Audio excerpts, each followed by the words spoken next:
the Johnson Wax Program.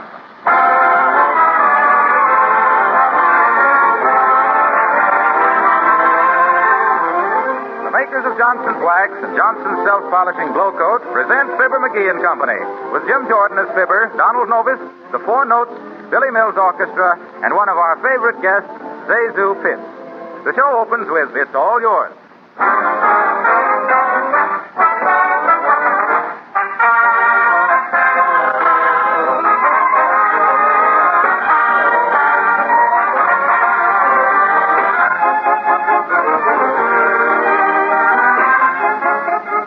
Tonight, we pay tribute to the housewife who refuses to wear herself out scrubbing floors. We say more power to her. Why should any sensible woman make a slave of herself when it's so simple to keep floors and linoleum in perfect condition with Johnson's Self-Polishing Glow Coat? Just put a little glow coat on your kitchen and bathroom linoleum, painted and varnished wood floors, too, and discover how much work it will save you. This easy-to-use liquid polish takes only a few minutes to apply, and you don't have to do any rubbing or buffing. Glow Coat dries in 20 minutes and shines as it dries and makes your floors sparkle and gleam, protecting them from dirt and wear. Does Glow Coat ever streak or smear? Decidedly not. You can depend on Johnson's Glow Coat to give a beautiful, uniform polish admired by everyone. Tell your dealer you want the real thing. GLO-COAT. Johnson's Self-Polishing Glow Coat.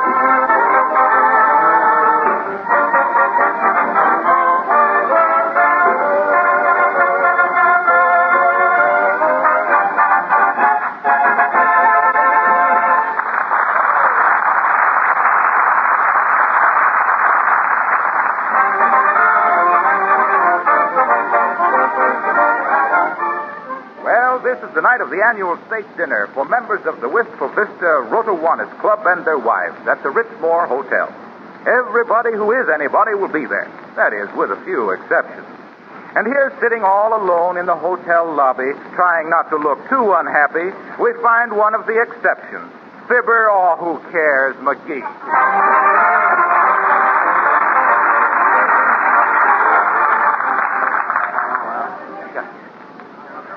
What do I care about their dad-ratted old bank? Sat there for 3 hours, listening to a lot of stuffed shirts, eating a tough old steak, wearing paper hats, singing There's a Long, Long Trail of Winding. Pooh. Kid stuff. Hey, bellboy. Excuse me, sir. Are you Mr. Phillips? No, I'm Fibber McGee, bud. But say, where's the Rotowannis banquet being held? In the Louis XIV room, the Purple Cow room, or the Elbow room? In the Pompeian room, sir. Just off the mezzanine. That's our finest dining room, sir. Yes, I know. They call it the Pompeian room because it got so much pomp the customers don't realize how much they're paying. Oh, thanks, bud. Yes, sir. Excuse me, but I have to page Mr. Phillips. Okay.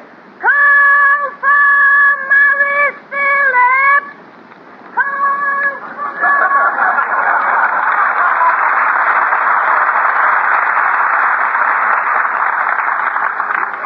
Call for Morris Phillips. Fresh kid. I should have wrote in a swift kick at the bottom of that page. Well, hello there, Fibber. Oh, hi, Harpo. What you wearing the badge for? Oh, all the Rotowannis members wear these to the banquet. Oh, it sort of identifies us to the other members. Oh, let's see it. All right. Harlow, call me Harpo Wilcox. I sell Johnson's Glow Coat. Well, that's very nice, isn't it? Sure. Where are you sitting, Fibber? At the speaker's table?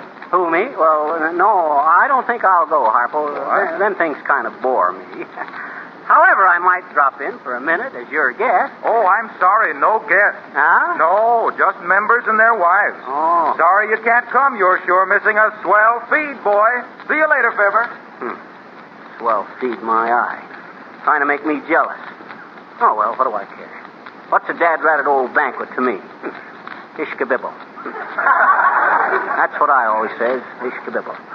Excuse me, sir. I am Mrs. Homer Gildersleeve. My husband is toastmaster of the banquet tonight. What am I supposed to do about it, sis? Sweep up the crumbs after him? Our guest speaker hasn't arrived yet, and we saw you sitting here, and we thought you might be he. Well, I might be he, but I ain't him, sis. Who is he and what's he going to talk about? Well, he's Professor Patrick Hathaway, and he's speaking on the subject of how the businessman can keep in training, or if you have a bay window, look out.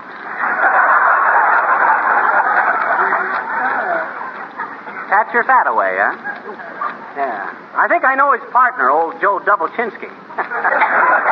Well, you tell your husband, sis, that if the speaker don't show up, I'll be glad to address the banquet. Oh, it'll be a sacrifice, but I'll choke down a couple of steaks just to help out. Oh, thank you. Won't you come over and talk to my husband? Homer. Sounds more like a baseball game than a banquet. Oh, there, my dear. Is this the professor? No, Homer. I couldn't find a professor. But this gentleman is also a public speaker. So if our guest doesn't appear... I'll be glad to talk to the folks, Gildersleeve. Why don't I just go in now and sit down? Oh, not that I'm interested in the banquet or the feed or nothing, but I better be close at hand just in case. Oh, that won't be necessary, McGee. You just sit out here and I'll call you if we need you. Don Novus is getting ready to sing now. Did you say you were an expert after-dinner speaker? Am I? Why, shucks, Gildersleeve. I've been an extemporaneous speaker since I was a tiny baby. Why, when I was only 8 months old, my folks took me to a 4th of July picnic, and after the speeches, they says to me, what did you think of the nice speeches, baby? And I spit out my pacifier and says, blah.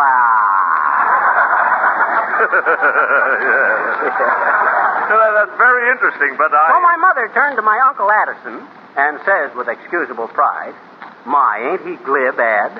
And that's how I got my name. Ad Glib McGee, I was known as in them days. Ad Glib McGee, the gustiest guest at gay gatherings who ever got up and gave a group of giddy gals and grave grown-ups a gorgeous gob of glittering gab, getting gargantuan giggles with graceful gags, and garnering great gushes of glee with glamorous gaudy gossip, and going great guns as the most gosh darn garrulous guy from the green grassy gullies of Gettysburg to the glorious grandeur of the Golden Gate.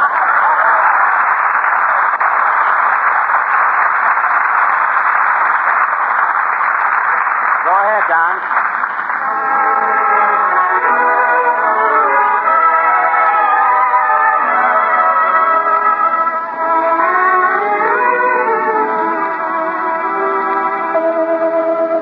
I laughed at sweethearts I met at school. All indiscreet hearts seemed romantic fools. Oh, out in Iceland was my heart's domain. I saw your eyes, now castles rise in Spain.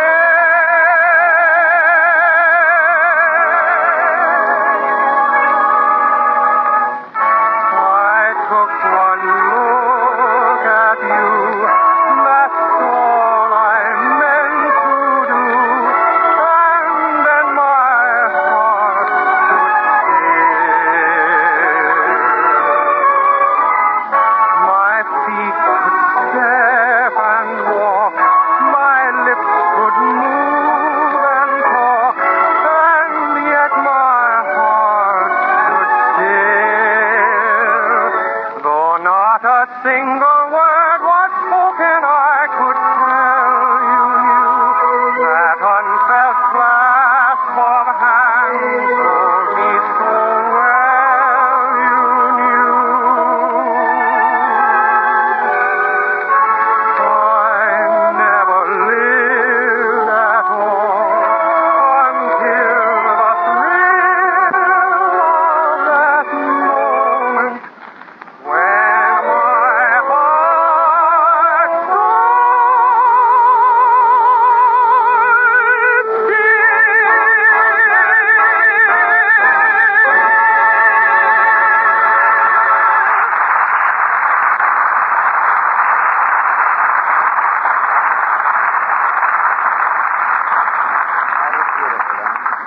That guy Novus can sure sing, can't he, Gildersleeve? I think I'll go in and congratulate him on that. wait, McGee. You can't get into the banquet room without a badge. Oh, gee whiz.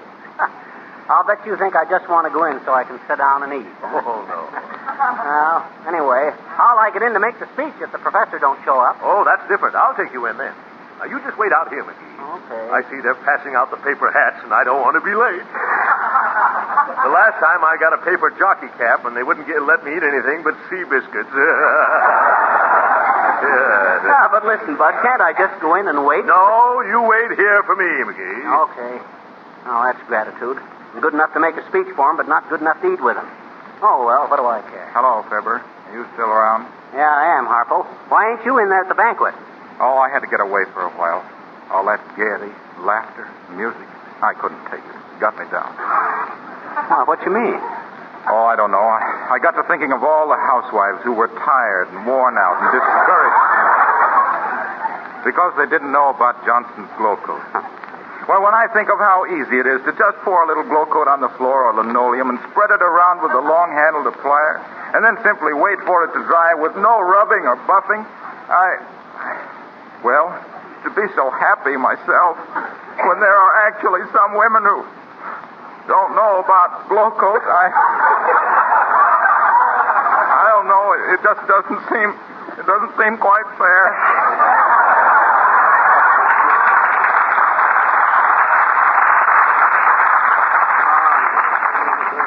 Take it easy, Harpo. Gee willikers, don't cry. Oh, gee, I'll bet my nose is all shiny. My eyes are all red. I'm sorry, Fibber. I guess I'm just an old softy. Oh, that's all right, Harpo, but you take your work too serious. You can't expect to sell every housewife on glow coat in one night. They'll all come to it eventually. Go on. Have a good time. Be gay. Enjoy yourself. Forget everything. Yeah, and never mind me sitting down here while you fellas are in there. Having a swell time. Eating steak and wearing paper hats. Oh, now, Fibber, don't, please. Okay, I'm all right. You go on, Harpo. Now that we both had a good cry, we'll feel better. Okay, pal. Shake on it. Smiling through, eh?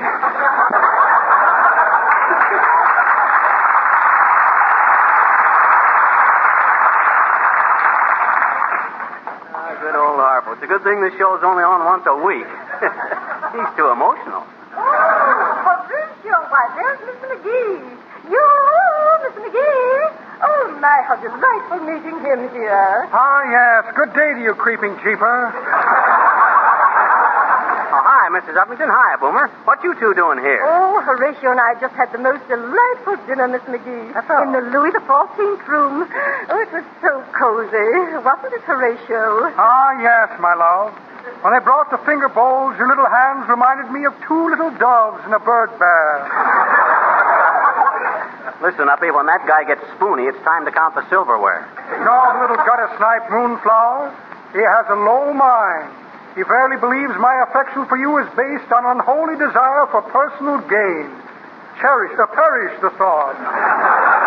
My dear, neither my personal fortune nor yours shall ever come between us, particularly mine. Oh, Mr. McGee, isn't he simply delightful? He has such a sense of humor, really. You know, he simply keeps me in stitches. You'll be lucky if you wind up with a stitch to be kept in, Uppy. Come, Abigail, let us not tarry to be twitted by this underling and his base insinuations. Oh, Horatio, my goodness, Mr. McGee is just joking, dear. You see, Mr. McGee, Horatio is very sensitive, really. Oh, that's all? Yes. You know, he comes from a wonderful family of title in England. Oh. Don't you, Horatio? Why, do you know? Believe me, Mr. McGee, he has several earls in his family. Earls? Yes. And one of them owns a simply tremendous fruit plantation in Central America. Dear. Yes. That's not exactly what I said, my dear. Said my family was famous for its banana earl.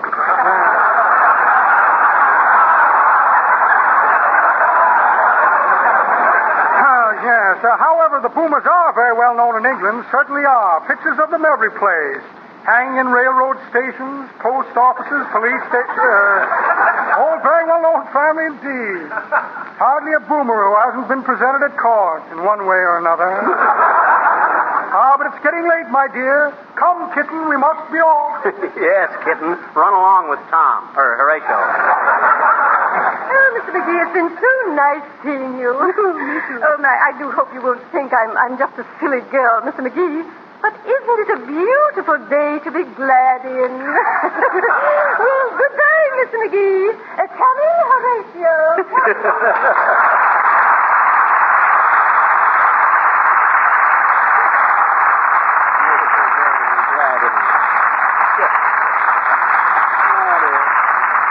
What a romance. You'll have to rewrite the marriage service for that guy. I take this woman for all she's got. Boy, am I hungry. I wonder how I could finagle my way into the banquet room. Musician, busboy, telegraph boy, waiter, hot dog, a waiter. Hey, bellboy, who has charge of the uniform? The housekeeper, sir, in the linen room. Down the corridor, fourth door. Oh, thanks, Bud. If I can get her to loan me a waiter's uniform, I can pretend to be a waiter till I get in.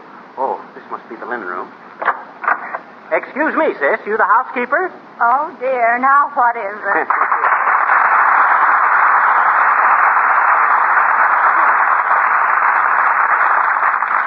You're right, folks. It's Zazu Pitts again. The girl with the funny hands. And long may they wave. Listen, housekeeper, I want to play a kind of a little joke on some friends of mine. Oh, I know just the thing, mister. Huh? Did you ever see those little flowers you wear in your buttonhole that squirt water on people? That's an awful funny joke. Yeah, but that ain't what I meant by what I... The reason it's so funny is that so many people water flowers, but so few flowers water people. Let me see now. 4,000 hand towels, 6,000... Listen, sis, I didn't mean that kind of a joke. What I want to do is crash that banquet. How about loaning me a waiter's uniform? 8,000 bath towels. What did you say, mister? A waiter's uniform. Oh, I don't have charge of those. Okay, sis, thanks anyway. I guess that ruins that idea. So how do you like hotel housekeeping, sis? You don't look very happy about it. Well, my goodness, who would be? Having to see that 450 beds are made up every morning, and me with insomnia.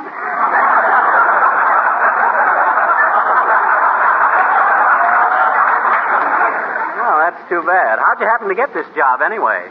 Well, mister, I was a farmer's daughter, and I got to thinking one day, where can I go to meet some traveling salesman? And here I am. Oh, I catch on to it. Have you met many? Oh, yes, hundreds of them. But my goodness, they don't pay the least attention to me. They look at me like I was just another piece of furniture and not very well upholstered. Oh, I wouldn't worry. Hey, excuse me, sis, but there's a piece of straw stuck in your hair. Yes, I know. I always keep that there. Otherwise, how would they know I was a farmer's daughter? 300 table runners, 82 bars of soap, 76 blankets. Hey, pardon me, but you got one odd blanket there, sis. Yes, I know. That belongs to a horse in room 342. A horse? Yes, there's a moving picture cowboy stopping here. Oh. He told the manager he wouldn't pay his rent till they gave him a better room, and the manager said that was just a stall. So the cowboy said, all right, send my horse up. He winked at me in the hall this morning. The horse? Oh, no, the cowboy. Oh. My, he's romantic. I know he's really from out west, too. Yeah? He was seeing snakes in his room the other night. 200 bath mats. So he winked at you in the hall, did he? Yes, but I don't think he meant it. I think he was just toying with my affections. I'm telling you, mister, I'm getting discouraged. You'd think any man would be glad to have a girl who could concentrate on just him after keeping house for 900 people at once. I've just about made up my mind to do something desperate. Oh, now, don't talk like that there, sis. It ain't that bad. What you gonna do? Mister, you can think whatever you like of me. And my goodness, I hope my father never knows. But one of these days, and I won't blame you if you don't speak to me, but don't be surprised if you hear that I'm using lipstick. Now go away, will you, mister, and leave a girl to her dreams. Okay, sis. 250 washcloths, 15 cans of Johnson's glass.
Playing and singing, I Must See Annie Tonight. And very good, too, kids. Even in my present mood, I enjoyed it. Shucks. Here I am, a prominent citizen. Pleasant personality. Good looks. But do I get invited to a banquet? No. Why, shucks. Hello there, Johnny. What you doing around here? You one of the ones behind the Washington's birthday ball? No, I ain't, old-timer. Hey! I says, no, I ain't. The only ball I'm behind has got a big figure 8 on it.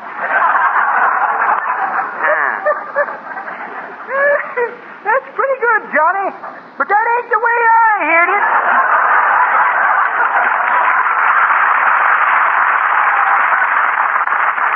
The way I heard it, one feller says to the other feller, see, says, who was that fat girl I seen you with last night? Go on, says t'other fella. She wasn't fat. Oh, no, says the first fella.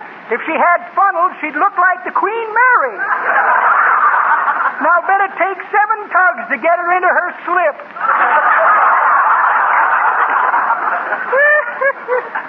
Wow, that's a good-looking gal over at the cigar counter.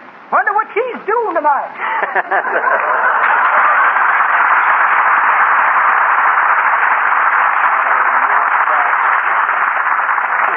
He's some Romeo.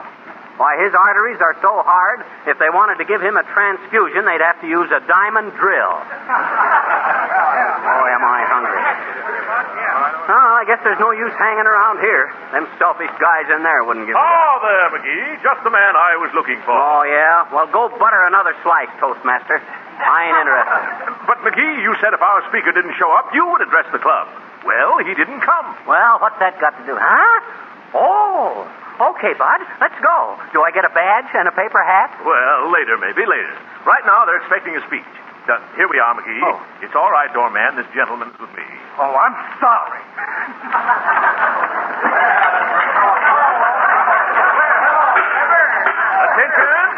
Attention, please, ladies and gentlemen. Attention!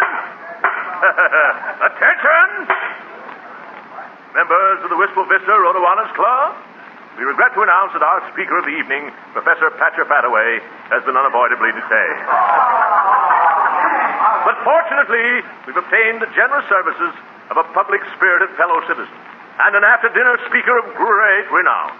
Lay off those olives, McGee. Okay, Bud. And so, ladies and gentlemen, it gives me great pleasure.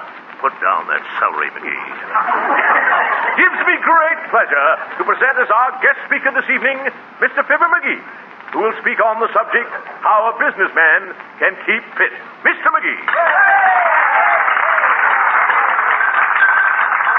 Ladies and gents, as I stand here tonight, excuse me a minute. Give me a pitcher of water in a glass, Gildersleeve.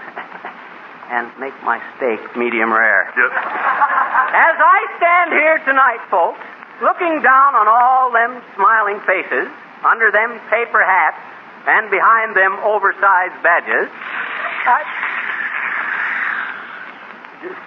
Did I say something wrong, Gildersleeve? No. Go ahead. The subject of my discourse tonight, folks, is how a businessman can keep fit. So it is with this thought in mind that we leave Pango. And speaking of businessmen, that reminds me of a story about the butcher who got thrown out of the aquarium because he couldn't keep his hands off the scales. He didn't like that one either. Taking the subject from another angle, folks, or seeing that so few of you have angles, from another curve. Oh, now listen, folks, I'm only trying to tell you for your own good. Daddratted, is that any way to treat a guest? Well, shucks, all I can say is McGee, where are you going? Come back here. What's the matter, McGee? Where is he going? Wait a minute, I'll go after him. He was probably just nervous. Hey, Fibber. Fibber, where are you? Fibber? You see me. Fibber, what's the matter? What'd you run away for? They didn't like me, Harpo. I'm a flop. That's what I am, a flop. Oh, now, don't be like that. What gave you that idea? You heard what they did. They hissed at me. Every time I opened my mouth, somebody'd go like that there. Why, don't you know what that was? Huh? The waiters were serving sizzling steaks. What? You mean oh, sure.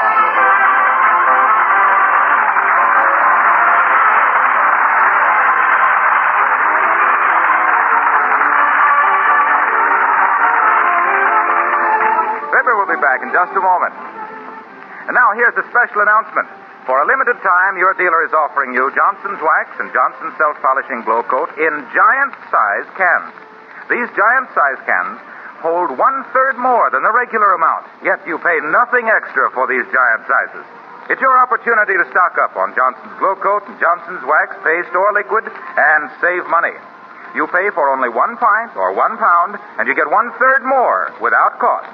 This extra dividend is Johnson's way of saying thank you for your continued loyalty to the Johnson product. I must remind you, however, that the supply of these giant-sized cans is strictly limited. They're going fast, and when the present supply is gone, there won't be any more. So act quickly.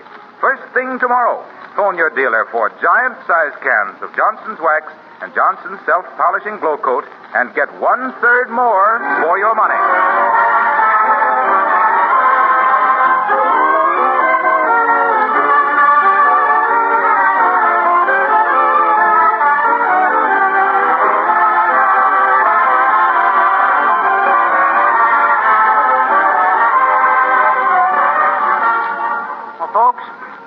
Thank Zazu Pitts, the farmer's daughter, for appearing with us again tonight, and we hope that sometime in the...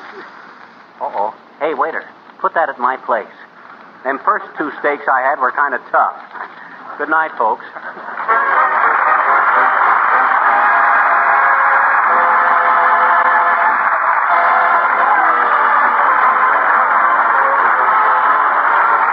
This is Harlow Wilcox speaking to the makers of Johnson's Wax and Johnson's Self-Polishing Glow Coat, Racine, Wisconsin, inviting you all to be with us again next Tuesday night. Good night. This is the National Broadcast